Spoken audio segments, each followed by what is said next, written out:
नमस्कार मित्रों, अनंत कथा सागर चैनल में मैं डॉक्टर आदित्य पाराशरी आपका एक बार फिर स्वागत करता हूं वेताल पचीसी की कहानियों को आगे बढ़ाते हुए। आगे की कहानी का शीर्षक है श्रेष्ठ वर कौन। मगध राज्य में महाबल नाम का एक राजा राज्य करता था, जिसके महादेवी नाम की एक बड़ी सुंदर कन्या थी। अद्वितीय रूपमती थी। जब वो विवाह योग्य हुई तो राजा को चिंता होने लगी। हर एक पिता को होती है। बहुत से राजकुमार आए, लेकिन राजकुमारी को कोई पसंद ही ना आए। राजा ने सोचा कि भाई जो राजकुमार शक्तिशाली और गुणवान होगा उसी से राजकुमारी का विवाह होगा। एक दिन एक राजकुमार राज दरबार में आया और बोला, मैं राजकुमारी का हाथ मांगने आया हूँ। राजा ने कहा, मैं अपनी लड़की का हाथ उसी को दूंगा जिसमें सब गुण होंगे। राजकुमार ने कहा, मेरे पास एक ऐसा रथ है जिस पर बैठकर जहां चाहो वहां घड़ी भर में पहुंच जाओ।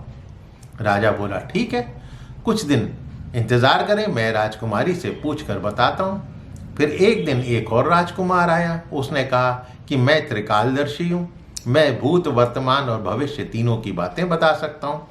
राजा ने उसे भी इंतजार करने को कहा। एक और राजकुमार आया कुछ दिन के बाद।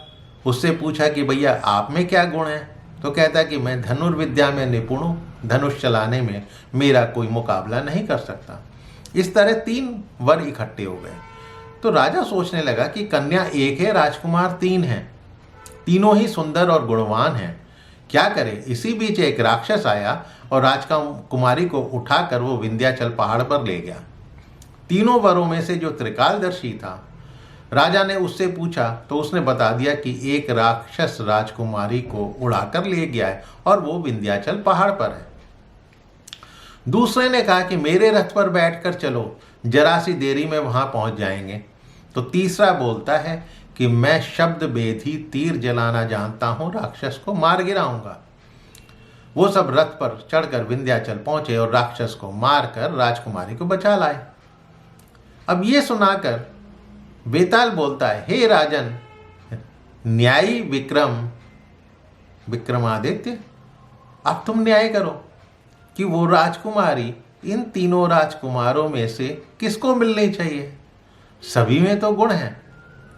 राजा ने कहा, जिसने राक्षस को मारा उसको मिलनी चाहिए, क्योंकि असली वीरता तो उसी ने दिखाई। बाकी 2 ने तो सिर्फ मदद की।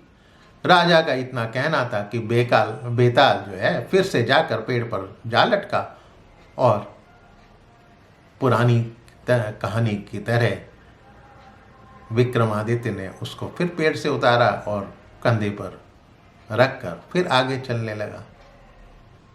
तो आज की कहानी जरूर आपको पसंद आई होगी। पसंद आ रही हो तो मेरे चैनल को सब्सक्राइब करना ना भूलिएगा और अपने इष्ट मित्रों को, अपनी आने वाली यंग जनरेशन को ये कहानियाँ अवश्य सुनाइएगा, क्योंकि हर कहानी के अंत में कोई ना कोई शिक्षा जरूर छिपी हुई है। तो मिलता हूँ अगली कहानी के साथ अगले एपिसोड में। तब तक के लिए नमस्कार।